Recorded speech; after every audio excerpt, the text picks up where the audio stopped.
to me all the time and say, well, did you know your dad, or did you meet him, or what? And that's a legit question, because he was like everywhere at once. I had an idyllic childhood. I thought he was around all the time. He was a guest of the state for 2 years, but I was only 9 years old, and you're out running around with your buds, I don't know, playing ball or building tree forts or whatever. And maybe it's denial, but I thought I didn't really miss him. He was around a lot, especially after he came back. That was 1960, and I was only 9 years old. No, okay, I'm 59. I don't care. But when I'm going to turn 60 this year. Oh my God, where is the justice? But for example, he was gone 58 to 60, and so I was what 7 to 9 years old, somewhere in there.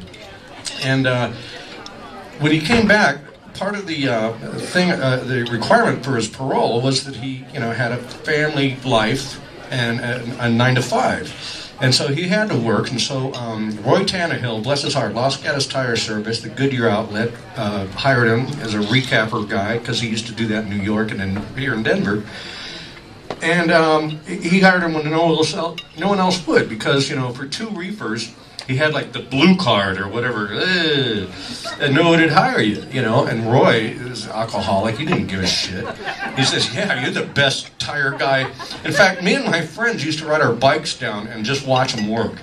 He'd race to the car, get the wheel off, race in, throw a recap in there, race back. He was like a track star. And this is on the road a little bit too, when he was parking cars in New York. Jack just nailed him on that scene.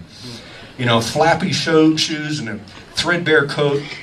And he'd just race like a track star and jump into the guy's car before he's even out of the seat, and go 40 miles an hour in reverse, and park it against the brick wall, and then run to the shack. I mean, he was just like that all the time. And this was before crystal methamphetamine. I mean, he was the last guy that needed speed, right?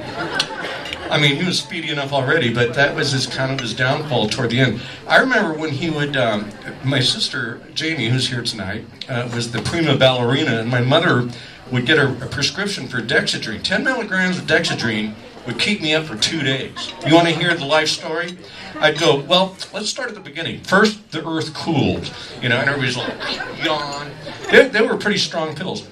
And I remember Dad being in her bedroom going, those little pills you got, they look like a contact, and she goes, sure, Dad, he just goes, like he needs any more energy, but that was kind of his proclivity. And so the thing about